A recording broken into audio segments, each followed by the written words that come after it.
We came so far from dreams. The path was hard for me. They thought we fall, you see. Well, look at us now, look at us now. We make it hot when we on the scene, yeah, that's 1,000 degrees. I got a grind for me and my team, yeah, you know we gon' eat. You see the crowds when we come around, you know that I roll with some kings.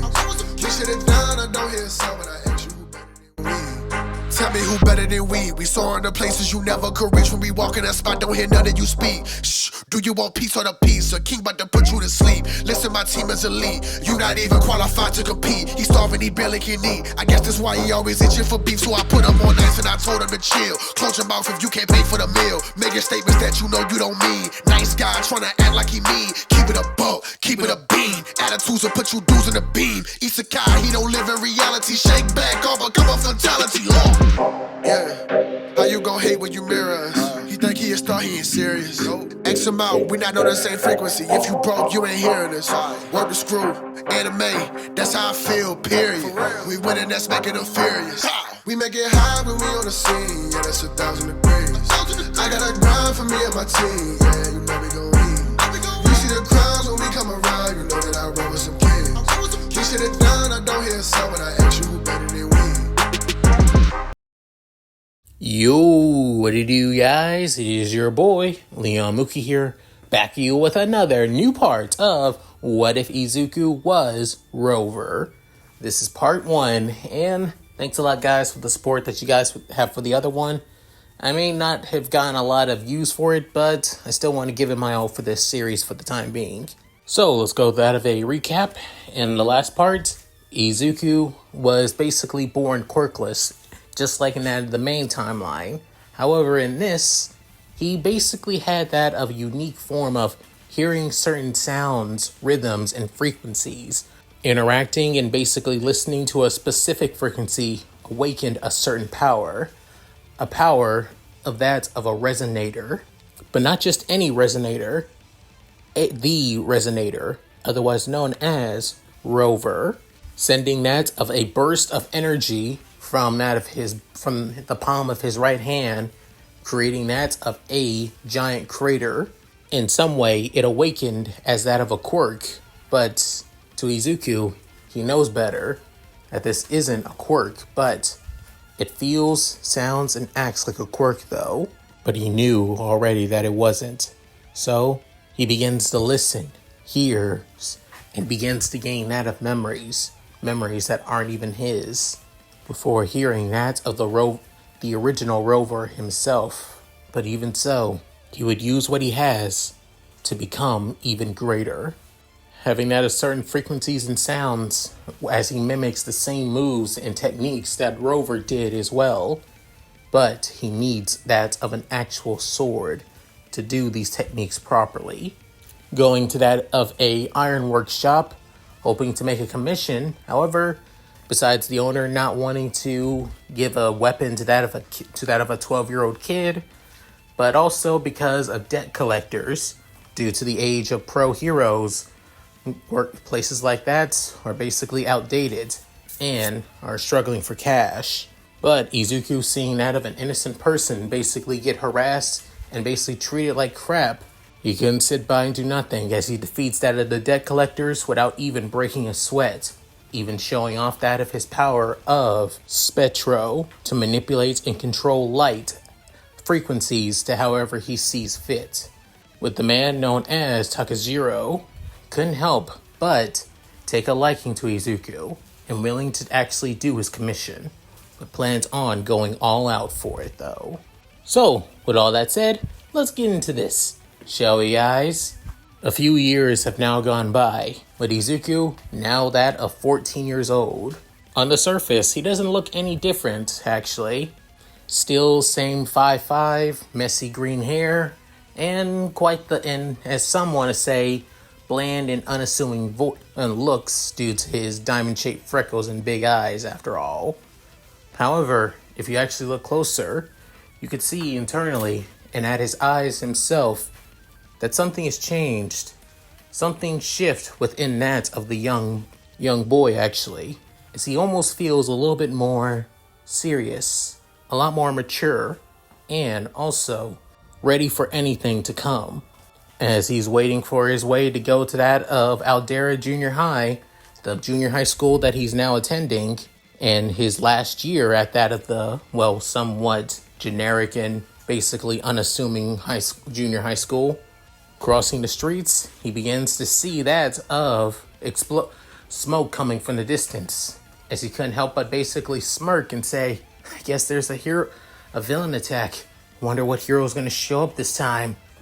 As he runs off, he couldn't help but basically notice, seeing that of several pros already nearby, with them trying to take on that of a gigantification villain, with the heroes on the scene being that of a man wearing that of a open shirt, an open long sleeve blue jacket, with wearing that of construction gauntlets, with a painted hazard sign headband, and also spiky white hair, as this being the strong arm hero Def Arms, keeping the civilians safe by basically knocking away debris. Another pro on the scene being that of a quite well-renowned and respected rescue hero, a hero with that wearing that of a fireman's coat, hat, and wearing a white mask with a red dot in the center, having that of fire hoses for arms, as this being the pro hero Backdraft, with Izuku excited seeing the few two pros already. However, that's when a crowd of fangirls begin to scream out one pro's name, that being Kamui Woods, a hotshot hero that's already making his strides in the pro hero rankings, as the pro wearing that of a blue jumpsuit and his entire arms and legs basically coated in wood, alongside that of his helmet too, which you can only see that of his eyes, as the pro basically landing on that of one of the trains that had to stop on that of the rails, but then saying, causing that of unwanted destruction and damage, ruining these good people's early mornings, you are the true very definition of villainy. But then Izuku couldn't help but have a sweat drop, saying, really? But then one of the civilians saying, hey, what's the reason on why the villain basically started to fight against the pros? With another civilian saying, I think he was trying to pocket some woman's purse, but overreacted and activated his quirk, causing that of the trains to basically, well, be delayed after all. Within, one of them saying, great, I better inform my workplace. My boss is not going to like this. With Izuku basically even more assured, saying, yeah, that's far from villainy. Just a pickpocket that basically overreacted and activated his quirk. I wouldn't say he's truly evil. Within, but Kamui would say, for that, I'll put an end to this here and now with one move. Within, rushing towards that of the villain, as Izuku saying, oh, I know what he's going to do now. He's going to use his special move. Within, Kamui saying, take this, Lacrima Chain Prison, as several branches from his arms begin to extend outwards. However, they never got a chance to hit their target, as somebody in the distance coming in saying, Canyon! As the person doing this being that of another gigantification individual, as this time being a woman, but a pro hero actually, who basically drop kicks the other one. But then, her basically getting him, restraining him, saying, hello everyone, my name is Mount Lady, and this is my first debut as Mount Lady, having that of a quite skin tight and, well, leaves little to the imagination pro hero outfit actually, wearing that of a domino mask and that of purple horns. Add that with her ashen blonde hair and purple eyes, yeah, she stands out quite a hell as a bombshell. However, what really stands out is basically the thing behind her, which soon led to that of a lot of people taking cameras out and muttering, money shot, money shot, money shot. With Izuku couldn't help but basically raise an eyebrow at this, and couldn't help but laugh a little bit, saying, yeah, that's to be expected, but before noticing that of Kamui Woods having slumped on that of the train, but with that of his head down and feeling completely and utterly depressed, given that he never even got a chance to use his special move. Within, Mount Lady being the one basking into that of the crowd. Before then, Izuku couldn't help but basically smile at this. Before then, walking off, not wanting to stay any longer than he needs to, as he already saw the pros did their duty, do their job, and take care of the villain. Before then, pulling something out of his yellow bag, as it being his hero notebooks. Before then, writing things about that of Mount Lady, thinking that you can be one hell of a pro and probably going to be popular as hell, but thinking also about that of her quirk, thinking she can change all of her entire body alone, or can she just focus on that certain parts of her body? It'd be a shame if she can only just do her entire body itself, after all.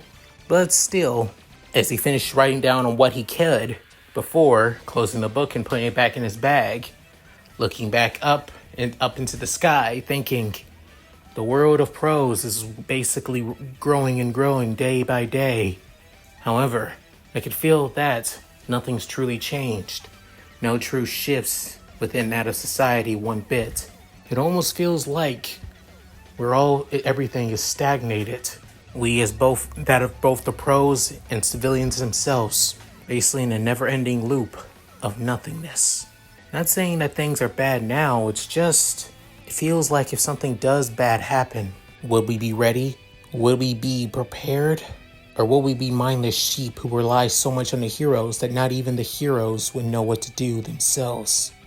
All I'm saying is, people need to adjust and to approve if the time comes. As this is the part of Izuku that has changed.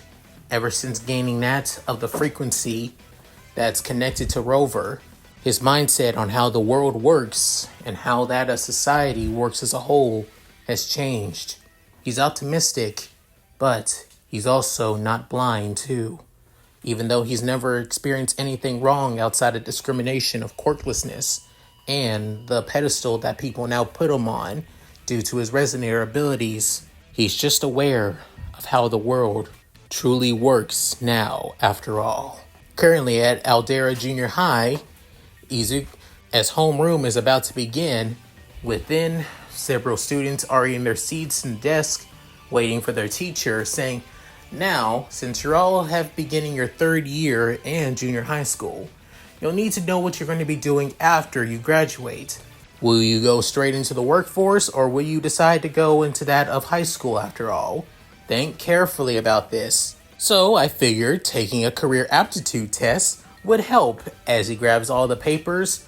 However, as soon as he does, that's when a lot of the students in the classroom began to activate their quirks before he tosses them up into the air, saying, but why bother? I know all of you are planning on going on to the hero track after all. With everybody basically waving around, using their quirks willy-nilly and stuff like this. However, there are some quirks that are pretty useful, but some that just scream, with some saying, how the hell are you going to be a hero with a quirk like that? With Izuku not even fazed by all this, is, of course, he also plans on becoming a hero too, but not wanting to say it out loud. However, one person, on the other hand, didn't have that reservations at all. Within the boys saying, hey, teach, don't lump me in with these losers. They would be lucky to be a pro for some D-lister after all. Within, hearing that, everybody stopped cheering and all that. With Izuku couldn't help but sigh at all this, realizing, oh, Kachan. Within, one of them say, hey, what the hell, Katsuki? Yeah, Bakugo, you really think you're better than us? Within saying, shut it, you losers. Of course I know that I'm better than all of you. Within, him basically jumping up onto his desk saying, because I'm the only one who plans on going to UA High. Within hearing that, many of the students couldn't help but gasp in shock at this. Within saying, wait, he's going for the national level school? No way, is he crazy? Don't they have that of a 5% pass rating? Within, that's when their homeroom teacher's saying, oh yeah, Bakugo, you plan on going to UA? And seeing your exam and seeing your test scores from last year, doesn't seem too bad. Bakugo's ego basically shot up even more, saying, "Of course I am! After all, I aced all the mock exams, I have the highest ranking grades in the entirety of the school, and I have a powerful quirk. I'll be the richest, most powerful, most famed hero that even surpasses All Might!" As he laughs arrogantly like that of a petulant child. Before then, soon, somebody spoke up saying, "Oh yeah, Midoriya, aren't you going to UA too?" As that being the teacher himself. Before Bakugo stopped laughing, realizing this, as Izuku couldn't help but sigh, saying, "Sir, that was supposed to be kept in confidentiality after all." Within saying, "Oops, sorry about that," as he doesn't even seem really sorry about that at all. Within, many of the classroom saying, "Wait, Midoriya's going to UA? I mean, I hear he has a powerful quirk, but he doesn't really show it off that much." But another person saying, "Doesn't it have to do with sounds or something like that?" I think so, but I've never heard of a quirk that uses sound before useful outside of recon and stuff like that. Seriously, if he really plans on going to UA, I think he's going to need more than just a sound quirk. Within hearing this, Izuku couldn't help but realizing this, saying, "Of course all of them are going to mutter." Before then, hearing a certain heartbeat basically rating, as you could even feel the bloodlust. Within, Izuku saying, "Speaking of," before then, jumping up into the air, before then, kicking Bakugo straight into the face, knocking him back to his own desk and knocking his desk and chair over. Within, soon everybody completely and utterly shocked, even Bakugo as well, saying, "Sorry about that, Kachan, but I saw what you're about to do. You're about to explode my desk as an intimidation tactic after all." Within, Bakugo saying, "Damn you, Deku! Always getting in my goddamn way!" Saying, "Oh yeah, sure, I'm getting in your way. Definitely. I think about basically screwing you over constantly, like 24/7, Kachan." Within, soon, Bakugo saying, "You damn! I was being sarcastic, idiot. Seriously, could you not tell sarcasm from basically me telling you straight to your face?"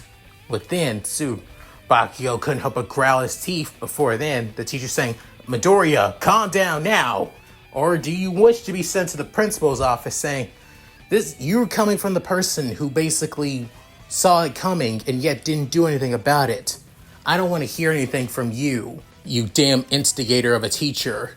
Within hearing that, the man couldn't help but be completely caught off guard, wanting to say something. However, looking straight at that of Izuku's eyes, basically told him, "Try it and you'll wish you did it."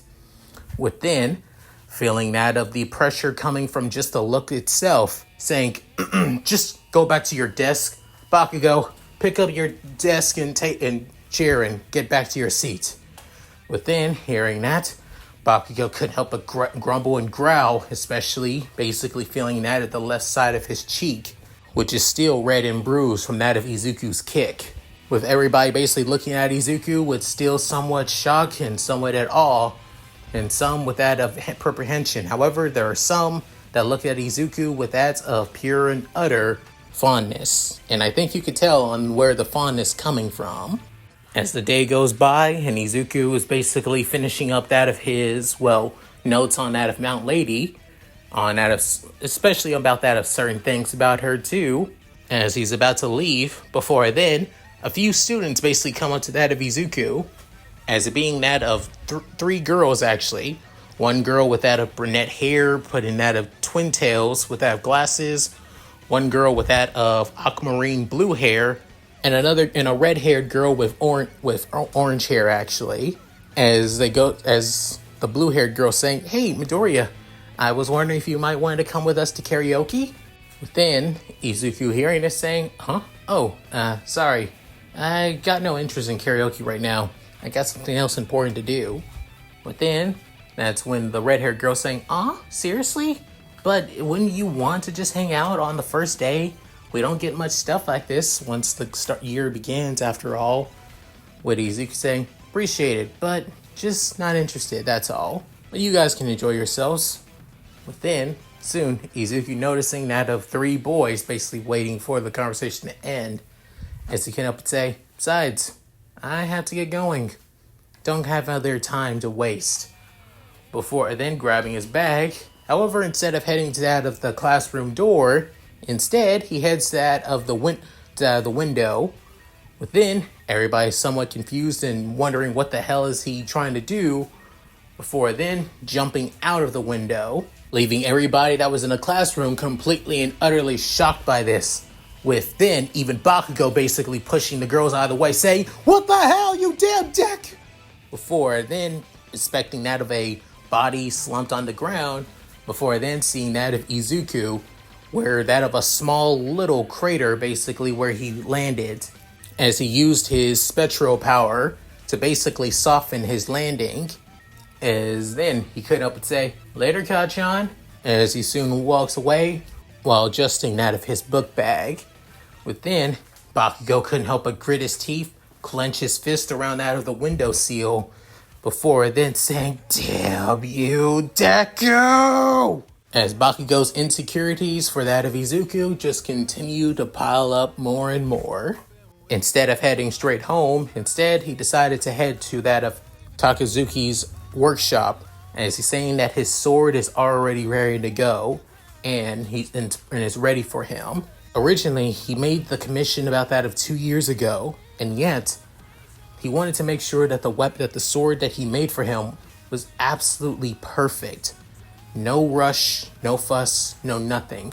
Not to mention, it said that he basically bought a lot of support gear from other support companies. Is he planning on putting that support gear into the sword? Why though? Makes no sense. As Izuku thought about this, as he walks through that of an alleyway, that's when he hears somebody saying, "Will you knock it off?"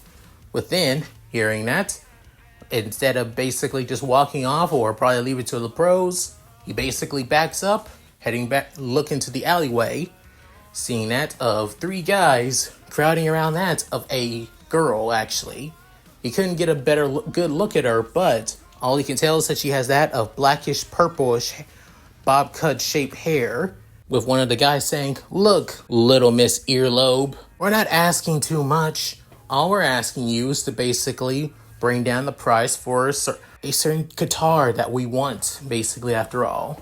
We're not asking too much from you." Within saying, "Piss off. The price is the price. We're not changing it just because you feel like it's too much for your price range. If you don't want that of a custom-made guitar, then don't bother paying for one." Within, another guy saying, "Look at this dumb, arrogant bitch thinking that she can tell us what to do. Look, little girl, just one word from us in this little music shop is basically ruined. Doesn't matter if it's run by that of well-renowned musicians like your parents. One mouthful word from us, and you're basically screwed."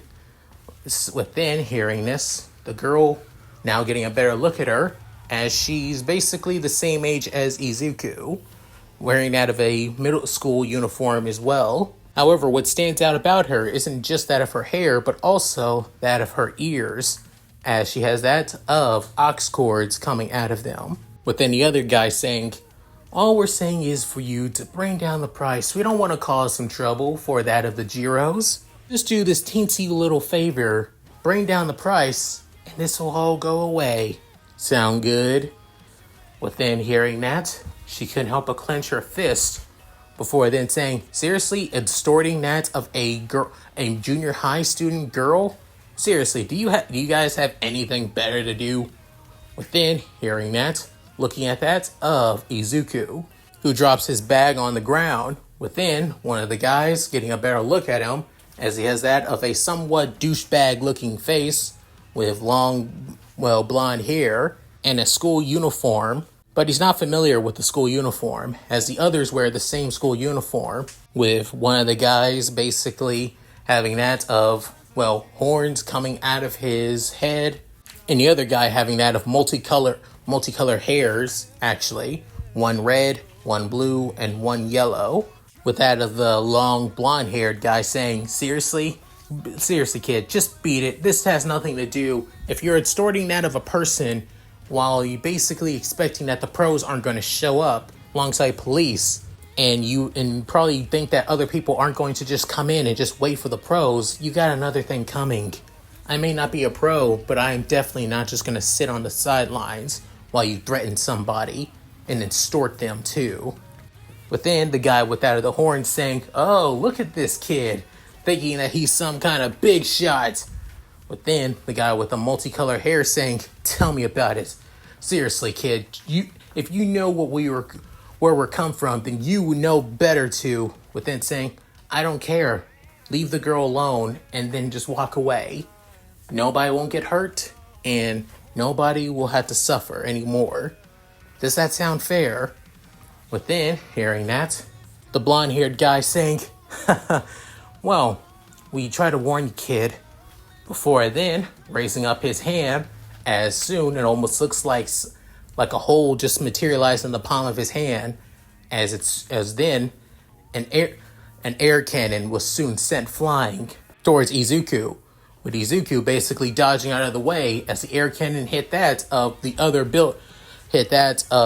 one of the buildings across that of the street, creating that of a small crater, with some people seeing this freaking out, thinking it's a villain attack. But then soon Izuku noticing this saying, "That's some kind of powerful quirk you got there." Just by the guess, an air cannon quirk where you're able to shoot compressed air from that of the palms of your hands, right? But then saying, "Seriously? What are you, some kind of quirk nerd?" With Izuku shoving his shoulder saying, "Pretty much, yeah." As Izuku braces up his hands to his ears. Before then, one of the guys was about to speak. However, he soon begins to basically begin to change the settings of his hearing aids from basically hearing them speak to that of only hearing that of certain frequencies and sounds. Within looking at the others, before then hearing that of a certain clicking sound, as he realized that it's another burst of air. Within, Izuku dodging out of the way by basically spinning out of the way.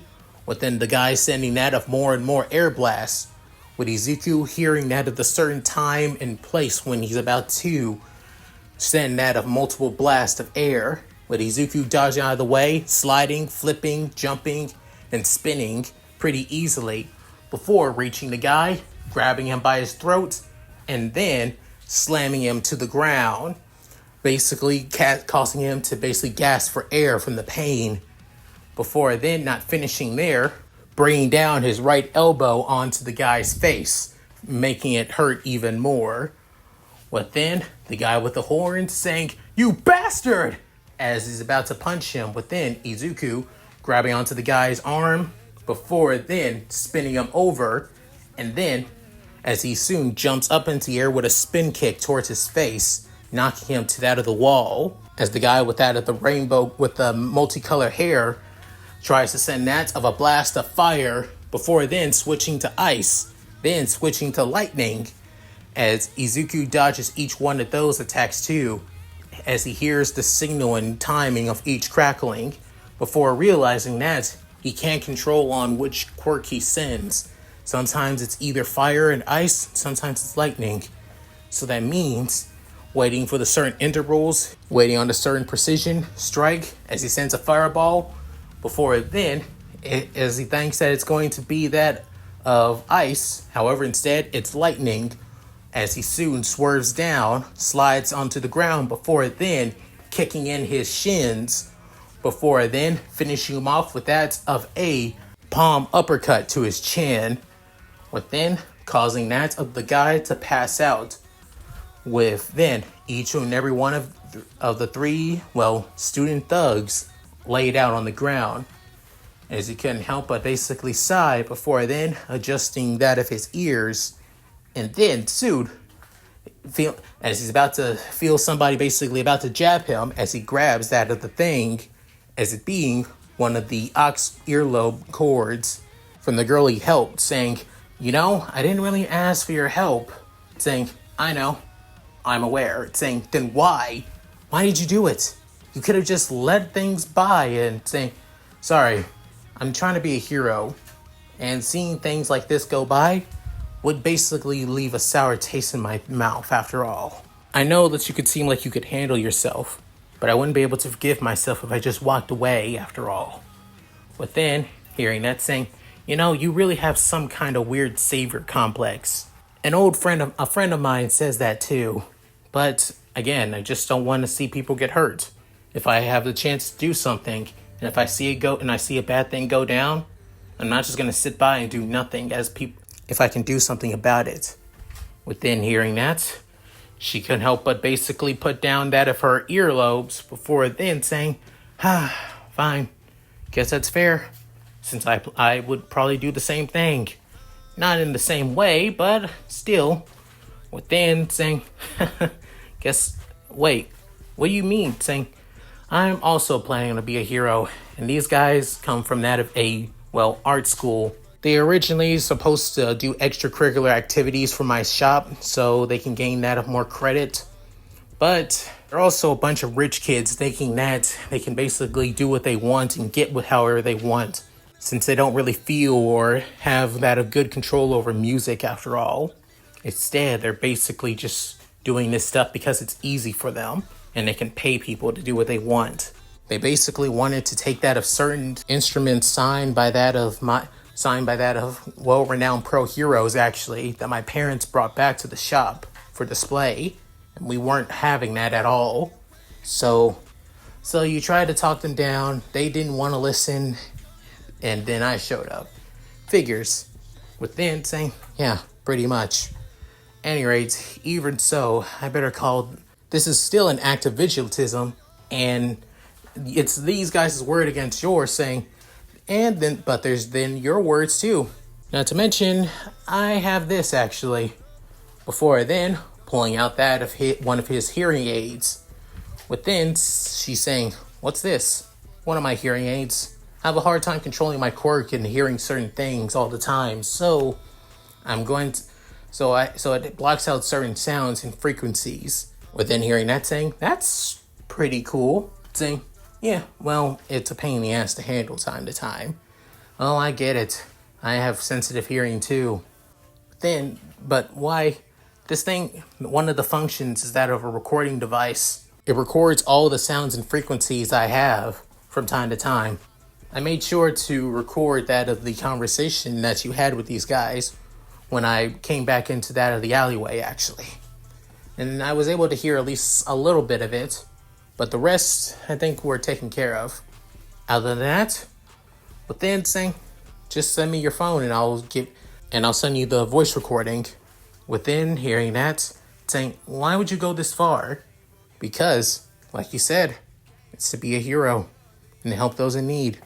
Before pulling out his phone and then connecting to that of one of his ears, before then looking at that of the certain recording time at the latest one.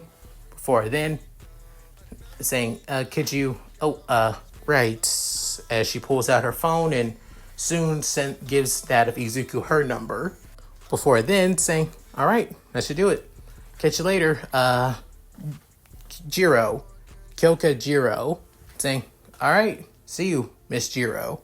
Before then, walking off, grabbing his bag, saying, hey, what about you? I don't know your name, saying, oh, right, sorry about that. The name is Midoriya. Izuku Midoriya. I hope that we go to the same hero school. Saying, where are you going? UA. Before then hearing that, saying, same. Before, as Izuku heard that, as he couldn't help but smile. Before walking off. As after that, she soon called the cops as the guys begin to react and realize that Izuku is gone, but still realize they're not in any good shape to basically threaten Jiro. They soon run away, swearing vengeance on that of Jiro and also Izuku by calling him that green net freak. Little that they know, their high school run is about to end, all because of one boy who just couldn't sit by and do nothing. Heading to the docks, where he soon notices that of the ironworks shop, still standing tall and proud. Entering and out of the warehouse, before then ringing a bell, saying, all right, hang on. As Tagazero basically noticed, saying, hey, Izuku, there you are, kid. Within saying, hey there, so, is it? Yeah, it's ready. I was just wondering and waiting when you were going to show up. Come on back. Within, hearing that, jumping over that at the counter, Before then saying, do you ever just use things normally? Saying, it's just what I'm used to. As he says this so nonchalantly, like it's no problem, with the old man basically rolling his eyes as heading deeper and deeper into that of the warehouse, before then coming into that of a storage room with tons of swords, spears, bows, kanabos, and many, many other weapons. Before then arriving in the very back, as soon putting into that of a certain digit code saying, I didn't think that you had the money for this. Saying, originally I didn't. But after a certain kid did some advertisement for me by showing off a few of my blades, a few pros who basically use weapons with that of their quirks decided to help out. Hell, I even had that of a weird guy with that of a messed up nose basically come in here and take a few weapons here and there too. But other than that, business is doing a lot more better than it was a few years ago. And I gotta thank that for meeting you, kid. My passion has been relit. And I gotta thank you for it. Then, Izuku feeling a little bit embarrassed, but just saying, just glad I could help any way I can. Small or big, no matter what. Before then, the door opens up, and then showing that of a blue blade, and as the sheath is all blue, alongside that of its hilt and scabbard too. However, in the center of the scabbard, it shows like that of a blue-like liquid, a trigger function near that of the guard of the blade, actually near the hilt, as through that of the scabbard, an overlay layer as well. Within, Izuku saying, "Whoa, this seems like the kind of stuff that you would see from that of a support company." Saying, "That's where that support gear came from. Got it cheap from that of a certain company called the Detner Company, actually. All I needed was that of, software to basically allow that of quirks to flow through that of certain items, actually. And the item I needed was here." Within, soon saying, so it's able to interact with that of my quirk?" Saying, "Yeah, kid. Like I told you, 2 years ago, I planned on going all out. You helped me out as a kid, and you said that you plan on becoming a hero after all these years. Has that changed?" Within, Izuku shaking his head, saying, "No, it hasn't." Saying, "Exactly." Before pulling out the sword, saying, "Single-edged Chinese Dao sword. Just as you said, right?" Within, unsheathing that of the blade, before noticing that even the blade itself had that of a light blue glow around it. However, the edge of the blade itself, on the other hand, was quite beautiful and gleaming, almost like it hasn't even been touched at anything at all, shining and gleaming for Izuku's eyes and eyes alone. Before then, sheathing the sword once more, saying, "Go on, give it some test swings." Then saying, "All right, we should head outside." So I pretty much, as Takajiro basically walks Izuku out. Before then, Izuku takes a stance, spinning around that of the Chinese sword, before then gripping onto that of the hilt, and then unsheathing it from its scabbard. But with that of one solitary swing, he could actually feel that of his power, the power of his resonator abilities, a certain frequency and vibration flowing from his hands to the sword, as this being his spectral power, as that of the sound like light begins to react to the blade, almost like it almost found its home, directionless. Within, Izuku doing that of certain moves, spinning around with certain blade, doing an upward slash, downward slash, step forward with that of a powerful vertical slash, before spinning, and then for a split second, spinning that of the very blade in his hands, as the spectral power begins to guide that of the blade around Izuku like he is his own planet, and the sword is his own moon trapped in orbit, guarding around him. Before then, Izuku stops out of the spin with that of a kick, before it flies up into the air, and catches the blade, hilt in hand, before spitting that of the sheath and sheathing it once again, and that of a clean and perfect motion. Within saying, "So, how did that?" Then Takazuri, looking at that of Izuku with tears in his eyes, saying, "Absolutely beautiful." But then Izuku saying, sorry if I," saying, "No, I've never seen swordsmanship and swordplay like that in years. Not even that of the number 9 pro. Yorimusha is capable of wielding a blade like that pretty easily. And his very quirk basically allows him to master any kind of weapon in his hands. Midoriya, you truly are one of a kind. I really am thankful for meeting you." Within hearing that, Izuku couldn't help but give off that of a kind-hearted smile, before it turned into a bright smile as well, saying, "I'm glad I could do whatever I could, sir." Izuku looking at that of his new sword, feeling a great familiarity, like a part of him has now fully become whole again. And he already knows the reason why. "So this was the part you were missing, right, Rover?" As he gained no confirmation, but even so, he could feel it through that of the vibrations through his body alone, as the piece within inside of Izuku, known as Rover, is confirmed this to the green net, as his journey to become a pro hero is just fully begun. And that's it. Thank you guys for watching. Hope you guys enjoyed the video. Please tell me what you guys think in the comments below. Love to read them. So, what did you guys think? You think I did this pretty well? It's basically to show on how Izuku is basically changed. Well, he's still the same, Green Ned's hero fanboy and quirk nerd as always. But he's a lot more confident, a lot more brazen. And that's not because of Izuku himself. It's because of Rover as well. He's basically slightly changing Izuku's personality, making him a lot more brazen and a lot more willing to step in more than just before, as Izuku is always willing to save and protect people, even if it means getting himself in danger. However, he doesn't have the confidence and basically in himself to think he's doing the right thing. But with Rover, a little bit of Rover's personality added into it, Izuku is always ready to stand and fight. He's feeling like he's being pushed. Also, yeah, Jiro made her first appearance into this. And in case you were wondering, no, Jiro's not being shipped with Izuku. If anything, I'll let you guys know on who Izuku's going to be shipped with in the next part. So just keep out for that, guys. At any rate, if you guys like this, please like, comment, and subscribe.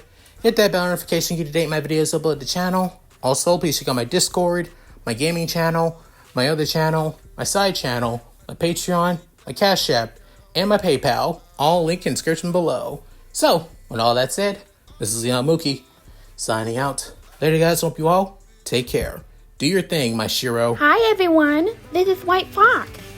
If you liked Leon's video, click the video on the left to see the most recent one.